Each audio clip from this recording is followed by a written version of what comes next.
Assalamualaikum warahmatullahi wabarakatuh. Selamat pagi ya Kakak Reba pemirsa. Senang sekali Setis Naulia kembali menjumpai Anda di program Pauterek Panggung Obrolan Terkini. Nah, sesuai dengan nama program kita, Panggung Obrolan Terkini, tentunya kita akan membahas sesuatu ataupun mungkin topik terhangat yang diperbincangkan saat ini. Tentunya saat ini kalau kita berbicara soal topik yang hangat diperbincangkan, tidak lain dan tidak bukan adalah Pilpres 2024. Rasanya di setiap sudut kota, di rumah, di tongkrongan, di kantor maupun di grup keluarga kita tidak jauh-jauh gitu pembahasannya terkait dengan pilpres dan juga yang berbau-bau politik. Dan di sini kita juga akan membahasnya, pemirsa. Kami akan kemas dalam tema TPD Sulsel siap menangkan Ganjar Mahfud Presiden coblos nomor urut 3 bersama dengan Ketua TPD Sulsel Dr. Udin Syahputra Malik. Assalamualaikum, selamat pagi dok. Waalaikumsalam, selamat pagi. Apa kabar dok? Alhamdulillah sehat. Agenda hari ini apa aja nih dok? Agenda hari ini kita seperti biasa persiapan untuk lakukan giat canvassing dan beberapa persiapan-persiapan kegiatan di beberapa daerah. Baik-baik, ngomongin tentang Pilpres tahun 2023 nih dok, ini yang menjadi menarik juga setiap pekannya adalah terkait dengan debat Capres. Ini kalau dokter melihat secara keseluruhan debat yang kemarin ini seperti apa dok? Alhamdulillah performance Pak Ganjar kemarin itu sudah sangat luar biasa ya. Di antara tiga paslon, Pak Ganjar bisa menyampaikan gagasannya dengan sangat tenang dan juga berbasiskan data, mempunyai statement-statement yang berbasis data dan intinya setiap yang diucapkan itu berupa gagasan dan juga bukan berupa penyerangan-penyerangan yang tidak perlu. Baik-baik. Dari debat kemarin nih dok, apa sih kemudian yang menjadi poin ataupun yang ingin di-highlight dari Pak Ganjar sendiri nih dok? Mungkin bisa kembali disampaikan oleh masyarakat supaya masyarakat yang melewatkan poin-poin penting tersebut bisa paham dok. Iya, yang pertama adalah bagaimana menciptakan pertahanan yang kuat melalui perencanaan yang terkini dan sesuai dengan kebutuhan yang lahir dari bottom up atau dari bawah. Jadi pelibatan semua unsur-unsur matra pertahanan yang kemudian secara transparan dibicarakan dan didiskusikan di tingkatan atas sehingga tidak ada lagi perencanaan yang tidak sesuai dengan kebutuhan dan ancaman yang bisa terjadi. Baik, memang gagasan-gagasan yang disampaikan ini memang tepat sasaran begitu dok ya? Iya. Jadi Pak Ganjar ini kan dia sudah menduduki jabatan legislatif dan eksekutif. Ya, pernah menjadi gubernur 10 tahun, ini sudah menjadi modal mengetahui bagaimana sih sebenarnya implementasi dari kebijakan-kebijakan pertahanan dan keamanan di tingkatan hingga desa. Sehingga Pak Ganjar bisa mengetahui apa yang dibutuhkan di tingkatan desa. Tidak hanya berbicara tentang geopolitik internasional, tapi sampai ke tingkatan kesejahteraan prajurit, sampai kepada kesejahteraan tentara, polisi, itu juga menjadi atensi beliau. Apalagi beliau bersama Pak Mahfud yang juga pernah menjadi Menteri Pertahanan, menurut saya mampu merumuskan gagasan-gagasan pertahanan yang realistis dan sangat dibutuhkan. Jadi berangkat dari modal legislatif tadi juga dan juga eksekutif ini menjadi modal utama dari Pak Ganjar begitu dan juga memperhatikan unit-unit terkecilnya begitu Pak ya. Betul sekali. Dari debat kemarin Pak, Anda melihat elektabilitas dari 03 ini seperti apa dok? Berdasarkan beberapa survei yang dirilis pasca debat, alhamdulillah kita mengalami kenaikan. Dan itu adalah sebuah berita gembira, tapi sekaligus juga pemantik buat kita bahwa ya kita tidak boleh tinggal diam karena bagaimana menggelindingkan narasi-narasi gagasan dari capres kita ini betul-betul harus sampai ke bawah. Apalagi saya sudah mengelilingi 6 kabupaten, saya sampai nginep juga di rumah-rumah warga di pegunungan-pegunungan, bahwasanya memang di bawah itu masyarakat memerlukan edukasi politik sehingga pemilih tradisional itu adalah orang yang memilih tanpa melihat gagasan. Pokoknya dia cuma tahu nama atau apa saja. kedepannya pemilih-pemilih cerdas akan lebih banyak lahir lagi sehingga sistem demokrasi kita juga bisa semakin matang. Baik, dari debat kemarin ini juga kalau kita melihat pemberitaan di media-media begitu Dok ya, ini sentimen positif dari Pak Ganjar juga terus mengalir begitu Pak. Bagaimana di Sulsel sendiri Dokter melihatnya? Ya, alhamdulillah potret nasional sentimen positif terhadap Pak Ganjar yang begitu tinggi dan sentimen negatif yang begitu rendah, ini menunjukkan bahwa masyarakat mengapresiasi gagasan-gagasan Pak Ganjar dan secara akumulatif setiap debat bisa dibilang seperti itu.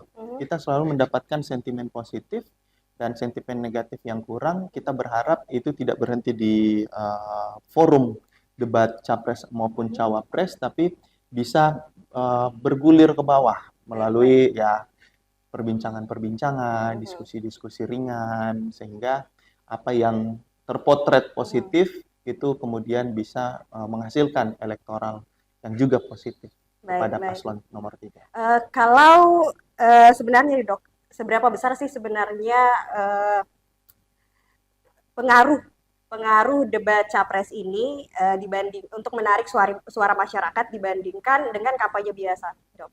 Ya, jadi yang pertama yang harus kita ketahui adalah presentasi masyarakat yang menyaksikan debat. Ya, masyarakat yang menyaksikan debat ini kan tidak dominan ya mungkin sekitar 30%-an ya masyarakat yang menyaksikan.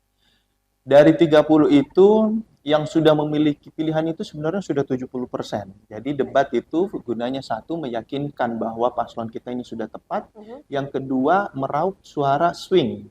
Nah, inilah suara swing ini yang menjadi perebutan melalui forum-forum debat. Tetapi pasca debat sebenarnya apa yang menjadi gagasan dari paslon itu bisa semakin kuat sehingga bisa menjadi pemantik bagi tim di bawah untuk turun dan kemudian menjelaskan tentang visi misi dari presiden kita itu sendiri. Cuman akhir-akhir ini saya melihat ada sebuah fenomena ya,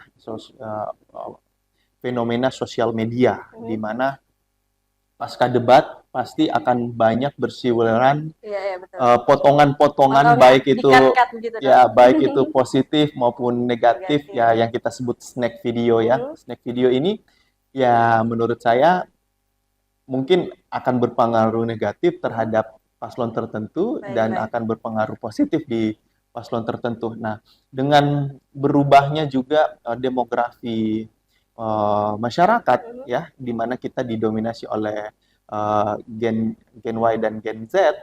Nah, ini yang kita belum tahu ke depannya apakah suara milenial tersebut itu akan serta-merta terpengaruhi oleh maraknya beredar video-video seperti itu. Baik. Menarik sekali Dok, nanti kita akan bahas juga bagaimana kemudian tanggapan milenial terkait dengan hal-hal tersebut. Tapi setelah jeda pariwara berikut ini, tetaplah bersama kami di Pautere.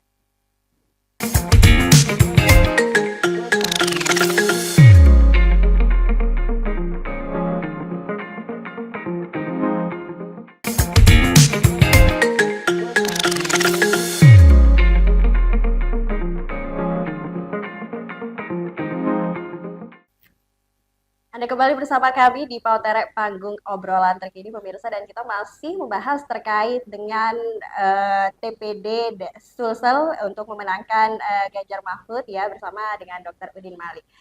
Dokter, beberapa waktu lalu juga Bu Mega menginstruksikan untuk kemudian 03 ini bisa menang satu putaran. Ini apa aja sih yang sudah disiapkan oleh TPD Sulsel untuk menghadapi hal tersebut? Iya, yang tentunya yang harus kita siapkan adalah bagaimana menyentuh akar rumput. Oleh karena itu, sistem gerak mesin, baik itu dari partai koalisi, dari tim pemenangan cabang atau kabupaten, serta unsur-unsur relawan, itu kita berusaha mempersolid. Oleh karena itu, saya dalam 2 minggu ini memang sedang melakukan giat safari keliling Sulawesi Selatan untuk melakukan proses konsolidan terhadap mesin-mesin tersebut, sekaligus juga memberikan ya sedikit pembekalan sehingga kita bisa menyasar akar rumput yang sekiranya memang tidak atau belum tersentuh sama sekali. Karena ya kita tahu angan-angan atau cita-cita terkait satu putaran ini mungkin terpotret melalui survei, tapi ingat survei itu samplingnya sedikit. Nah, survei itu sampelnya sedikit, kemudian margin error ada. Oleh karena itu, kita perlu mengisi ruang-ruang yang mungkin belum terisi oleh sampel-sampel itu. Baik, baik. Apa sih kemudian dok yang menjadi kekuatan dari TPD Ganjar Sulsel ini sendiri untuk kemudian memenangkan Ganjar di Sulawesi Selatan? Yang paling pertama adalah solidnya mesin-mesin kita ya, yang tadi saya bilang koalisi, kemudian relawan, kemudian TPC-TPC, dan adanya juga gerakan dari masyarakat yang menginginkan penegakan hukum. Gitu. Kita melihat bahwa ada sentimen positif terhadap Pak Mahfud, di mana Pak Mahfud ini dianggap oleh masyarakat Sulawesi Selatan sebagai seorang yang mempunyai sosok yang bersih, sosok yang tegas, lugas, apa adanya, dan mau memperjuangkan masyarakat melalui penegakan hukum. Selain itu, ada juga ikatan bahwa Pak Mahfud ini mendapatkan gelar dari Kesultanan Goa, sehingga ada ikatan batin bahwa Pak Mahfud ini adalah bagian dari Sulawesi Selatan. Dan ya inilah yang kemudian kita ramu supaya terus berputar di bawah dan bisa menjadikan semangat kita untuk menuju menang satu putaran. Baik, baik. Kabarnya tadi juga dokter melakukan agenda juga Pak Mahfud datang ke Universitas Hasanuddin untuk melakukan agenda politiknya begitu. Apa kemudian yang menjadi gagasan-gagasan nih yang disampaikan oleh Pak Mahfud sendiri, dok? Ya, jadi Pak Mahfud datang ke Unhas ini adalah sebagai respon dari Unhas yang sebenarnya ditujukan kepada 3 paslon, tapi cuman paslon 3 yang sejauh ini merespon. Dan datang seorang diri dikerumuni oleh sivitas akademika, profesor-profesor dan mahasiswa yang tentunya beringas. Penampilan pertama, Pak Mahfud menjelaskan tentang visi misi 21 program paslon nomor 3, dilanjutkan dengan sesi tanya jawab. Dari situ beberapa poin yang dijelaskan kepada Pak Mahfud. Yang pertama, semua proses, semua dugaan-dugaan pencucian uang yang pernah membuat heboh itu diproses. Jadi jangan bilang Pak Mahfud ini cuman lempar isu kemudian dia diam atau tidak ibaratnya macan ompong. Macan ompong. Ya, macan ompong. Macan ompong. Jadi dia bukan macan ompong gitu. Jadi semua yang terlaporkan, yang diduga sebagai kasus pencucian uang itu betul-betul diproses oleh beliau. Dan ini menunjukkan integritas beliau dalam penegakan hukum. Baik, baik. Jadi memang sebenarnya agenda ini diperuntukkan untuk ketiga paslon begitu, tapi yang hadir hanya Pak Mahfud, begitu luar biasa sekali. Dan tentunya kemudian gagasan-gagasan yang disampaikan juga cukup strategis begitu, dokter ya. Bagaimana kemudian tanggapan mahasiswa, dok? Iya, sebenarnya tadi begitu riuh ya, adanya penanya dari politikus, dari dosen, dari alumni, dari mahasiswa itu sendiri. Jadi masing-masing segmen penanya ini mewakili keresahan masing-masing. Ada yang bertanya tentang Pak Mahfud masih percaya sama KPK enggak? Nah gitu. Pak Mahfud gimana dengan food estate? Pak Mahfud bagaimana dengan sistem pertahanan Indonesia? Pak Mahfud bagaimana dengan kesejahteraan dan bantuan sosial. Jadi pertanyaan-pertanyaan tersebut ya kalau saya bisa hitung mungkin lebih dari 20 pertanyaan dan Pak Mahfud bisa satset menjawabnya dengan betul-betul to the point. Dan realistis. Sesuai dengan tagline dari Ganjar Mahfud, sat ya, Iya. Dok. Baik, Dok. Beberapa hal yang kemudian juga sering sekali digaungkan oleh 03 ini adalah berkampanye menyentuh hati masyarakat. Ini sebenarnya kalau bisa dijelaskan spesifik, ini sebenarnya apa sih, Dok? Contoh dari menyentuh hati masyarakat. Iya. Jadi kampanye kita ini melibatkan banyak unsur ya. Kita ada utamanya dari unsur keluarga, karena kita mau memberikan penjelasan kepada masyarakat bahwa negara yang kuat harus dipimpin oleh negarawan yang memiliki keluarga yang harmonis dan juga kuat. Di mana kita melihat pertama Pak Ganjar melibatkan Ibu Atiko dan melibatkan anak sematawayangnya Mas Alam, di mana value tentang keluarga yang suportif, keluarga yang produktif, keluarga yang memperhatikan orang lain, keluarga yang aktif bergerak untuk orang lain, itu betul-betul diinterpretasikan ke masyarakat. Contohnya, Ibu Atiko menemui para ibu-ibu untuk mendengarkan keluhannya, baik itu keluhan tentang harga sembako yang mahal lah, tentang susahnya dapat beasiswa lah, tentang bantuan sosial yang tidak tepat, kemudian Alam juga pergi mendengarkan suara-suara pemuda tentang bagaimana pemuda kemudian dipandang sebelah mata dan seterusnya. Ini memberikan value bahwa keluarga bertemu dengan keluarga, kemudian terjadi jembatan antara hati dengan hati. Baik. Jadi memang menyentuh sisi humanis dan juga hangat, keluarga yang hangat begitu, Dok ya. Betul. Baik, Dok. Melihat Anda sebagai seorang ketua TPD Ganjar Sulsel, sebagai seorang milenial juga, apakah ini kemudian menjadi modal begitu, Dok, untuk menggait suara-suara milenial di Pilpres bulan mendatang? Ya, mungkin ya. Itu sebagian kecil dari banyak faktor milenial menentukan keputusan. Karena saya melihat milenial sekarang itu kan ya terbagi beberapa segmentasi. Untuk segmen yang kritis, ya dia tidak bilang, oh saya pilih kamu karena kamu muda juga, saya pilih kamu karena tim kamu muda. Baik. Tidak, tapi dia betul-betul bisa menyelami substansi bahwa oke, paslon ini mengusung milenial, yang dimana substansinya juga milenial. Karena jangan sampai mengusung milenial, tapi substansi, prosedur-prosedur, cara-caranya justru menciderai hal-hal yang milenial nggak suka. Baik. Gitu. Milenial nggak suka dengan orang dalam, milenial tidak suka dengan pelanggaran-pelanggaran hukum, milenial tidak suka dengan penegakan hukum yang memandang bulu, atau ya yang lainnya. Nah, dengan kita tim kami banyak milenial juga, ya tidak serta-merta, tapi tentunya cara-cara milenial dan substansi-substansi milenial itu kita bersama-sama lakukan, itu yang kita harap bisa meraih suara milenial. Baik, Dok. Menarik sekali, kita juga nanti akan membahas bagaimana kemudian pendekatan yang dilakukan oleh TPD Ganjar Mahfud untuk menggait suara milenial, tapi usai jeda pariwara berikut ini, tetaplah bersama kami di Power.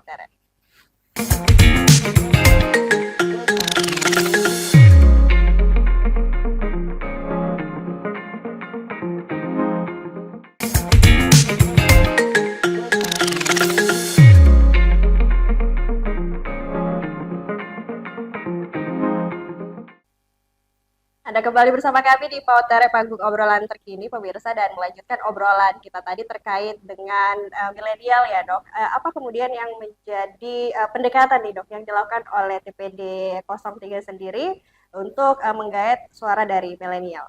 Ya, jadi di TPD, struktur TPD sendiri itu ada juga yang namanya TPM, Tim Pemenangan Muda, yang diisi oleh kaum-kaum milenial 100% ya. Nah, kemudian ada beberapa organ relawan yang memang segmentasinya adalah milenial, kayak Santri Dukung Ganjar, Orang Muda Ganjar, Sahabat Mahfud. Nah, apa yang kemudian kita lakukan ini, kita sesuaikan dengan tematik yang disukai oleh anak muda gitu. Contohnya bagaimana menciptakan lapangan kerja, sehingga beberapa kegiatan disasarkan untuk melatih soft skill baru kepada para pemuda. Kemudian ada pemuda juga yang suka berdiskusi. Kita buatkan diskusi-diskusi politik dan pembangunan dan kebijakan. Kemudian ada pemuda juga yang suka berolahraga. Kita juga buatkan acara lari, kemudian acara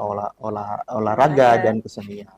Berarti memang segmentasinya lengkap begitu dok ya? Betul. Baik-baik. Melihat beberapa program dari Pak Ganjar Mahfud ini, apa kemudian program apa yang kemudian memantik antusias masyarakat untuk memilih 03 dok? Kalau melihat dari survei, yang paling menarik adalah KTP Sakti. KTP 1 Kartu Terpadu Indonesia. Ini sebenarnya lebih besar daripada kartu itu sendiri. Mungkin orang bilang, apa sih KTP? Bedanya apa dengan KTP lain? Tapi sejatinya KTP Sakti itu adalah menyatukan proses data, pengelolaan data yang selama ini dipegang oleh masing-masing jenis kartu. Kita ketahui di era Bapak Jokowi telah bagus, ada beberapa macam kartu UMKM, Indonesia Pintar, BPJS Kesehatan, bantuan pupuk, dan lain sebagainya. Sayangnya, tata kelola ini masing-masing berdiri, sehingga datanya juga masing-masing tersendiri. Nah, inilah yang kadang menciptakan polemik di bawah. Contohnya, orang sudah meninggal, tapi masih dapat bantuan sosial. Sedangkan ada orang yang membutuhkan, tapi tidak terakomodir. Nah, ini penyebabnya karena data di Dukcapil, dia sudah meninggal. Tapi data di Dinsos, dia belum meninggal. Nah, ketika terjadi penggabungan dalam program KTP Sakti, ketika dia meninggal di Dukcapil, maka meninggallah semua. Sehingga tidak ada lagi dibilang, oh orang meninggal kok masih dapat. Dan ketika orang meninggal dikeluarkan, otomatis akan terbentuk kuota baru. Sehingga bisa menaikkan orang-orang yang mungkin belum mendapatkan bantuan tersebut. Jadi program ini bisa dikatakan terintegritas untuk semua status begitu dok ya, dan Betul. juga bisa dikatakan ini juga all-in-one begitu dok. Betul satu unit sekali. bisa untuk semua Bisa perkara. untuk semua gitu, perkara, dok. bahkan Iya. untuk permasalahan sepele yang selalu kita hadapi, fotokopi. Iya. Ini agak ribet juga nih ngurus kayak fotokopian gitu Iya. ya dok ya. Baik, dari tadi kita ngobrolin seputar Pilpres nih dok. Saat ini saya mau tahu juga nih dok, langkah politik Anda sebagai seorang yang maju di legislatif seperti apa dok? Ya, saat ini saya maju sebagai calon legislatif DPRD Kota Makassar melalui Partai PDI Perjuangan, daerah pemilihan Makassar 3, meliputi Kecamatan Biringkanaya dan Tamalate. Jadi memang seimbang ya dok antara nyalek dan juga menjadi ketua TPD Sulsel begitu?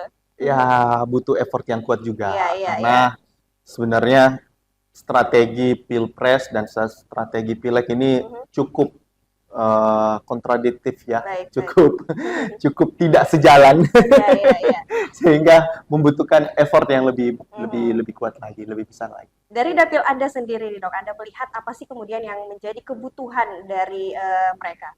Ya, kalau kita berbicara tentang Pileg ini, otomatis ada kebijakan yang harusnya selesai di tataran kota, pemerintah kota, dan ada juga yang harus diselesaikan oleh tataran nasional. Kalau dilihat dari tataran kota maupun nasional, yang paling utama ya memang bagaimana kesemrawutan dari bantuan-bantuan tadi itu bisa terselesaikan. Dan ini tidak bisa selesai di tingkatan kota saja, tidak bisa di tingkatan nasional saja. Ini harus ada integrasi, gitu. Harus ada kolaborasi. Dan saya melihat permasalahannya adalah ya sebenarnya simple aja. Ini adalah willingness untuk menciptakan kebijakan yang praktis, yang simple tapi praktis untuk membuat orang tersebut bisa menikmati bantuan sosial yang harusnya mereka nikmati. Contohnya, ya panjang kali lebar. Contohnya adalah orang mau mendapatkan bansos. Ini pengajuannya lama sekali. Proses verifikasinya entah harus disetujui di tingkatan mana, gagalnya di mana, kita tidak ketahui. Dan kadang dipimpong juga dok. Dipimpong, masyarakat dari kantor A disuruh ke kantor B. Ini produktivitas masyarakat jadi menurun, waktunya terpakai, dia tidak menghasilkan, belum lagi transport. Jadi masyarakat akhirnya ya udah deh, saya nggak perlu dapat, nggak usah dapat gitu. Tapi kalau kita menciptakan proses di situ, birokrasi, let's say datang ke kantor kelurahan, langsung kelihatan kamu berhak atau tidak dapat, gitu. Pengajuannya cukup ke kantor kelurahan aja, mungkin bisa selesai. Tapi untuk mewujudkan kebijakan tersebut harus terjadi integrasi, kolaborasi, harmonisasi antara nasional dan sampai pemerintah kota. Baik, jadi yang menjadi keresahan itu tadi ya dok, yang kemudian dibutuhkan di dapil Pak Dokter. Iya. Apa kemudian yang menjadi fokus program Anda dok? Iya, saya fokus ada beberapa program. Yang pertama adalah pendidikan, yang kedua kesehatan, dan yang ketiga adalah lapangan kerja. Ini tiga ini bukan karena saya nomor 3, paslon saya nomor 3 ya, tapi menurut saya esensi dari tiga hal ini adalah kebutuhan yang sangat mendasar. Yang pertama tentang pendidikan. Kita memang memerlukan ruang-ruang di mana masyarakat yang tidak mampu itu kita berikan subsidi berupa beasiswa. Tapi di luar dari subsidi itu, kebijakan yang paling utama yang saya ingin perjuangkan adalah bagaimana menyederhanakan baju seragam sekolah. Ya, Mbak mungkin tahu, satu kali masuk tahun ajaran, dari atas sampai bawah harus seragam. Harus seragam ya. Kemudian antara sekolah satu dengan sekolah lain berbeda.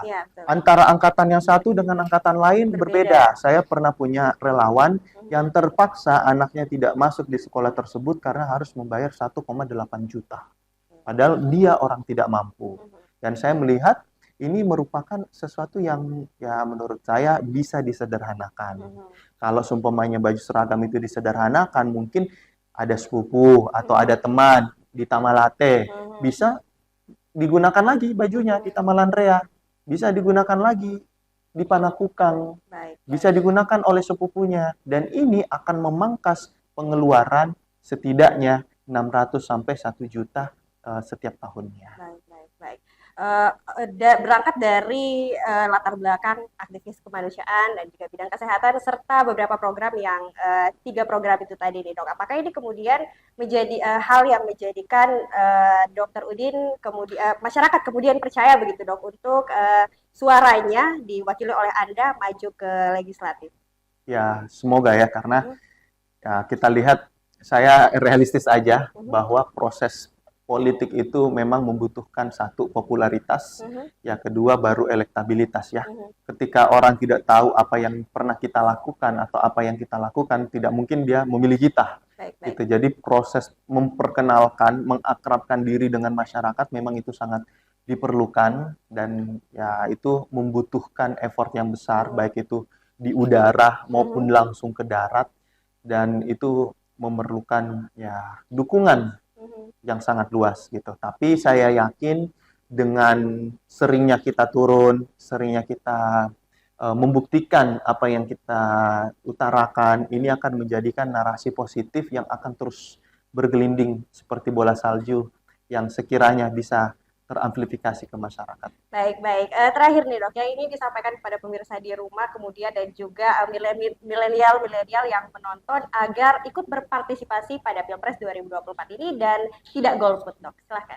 Iya, kepada seluruh milenial di luar, di pemirsa milenial maupun yang non milenial, 14 Februari adalah hari penentu demokrasi Indonesia ke depannya. Bukan hanya tentang 1 hari, bukan hanya tentang 5 tahun, tapi itu tentang masa depan anak cucu kita. Oleh karena itu, gunakan hak pilih kita, gunakan suara kita, mari kita luangkan waktu setidaknya setengah jam untuk pergi ke TPS terdekat, kemudian berikan suara terbaik Anda, pilih sesuai dengan hati nurani, pilihlah pemimpin yang memiliki pengalaman, pilihlah pemimpin yang merakyat, pilihlah pemimpin yang mendengarkan dan turut berjuang bersama rakyat untuk Indonesia yang lebih baik lagi. Baik, luar biasa. Terima kasih Dr. Udin sudah meluangkan waktunya di tengah kesibukannya yang luar biasa sekali. Dan pemirsa, demikianlah perbincangan kita hari ini.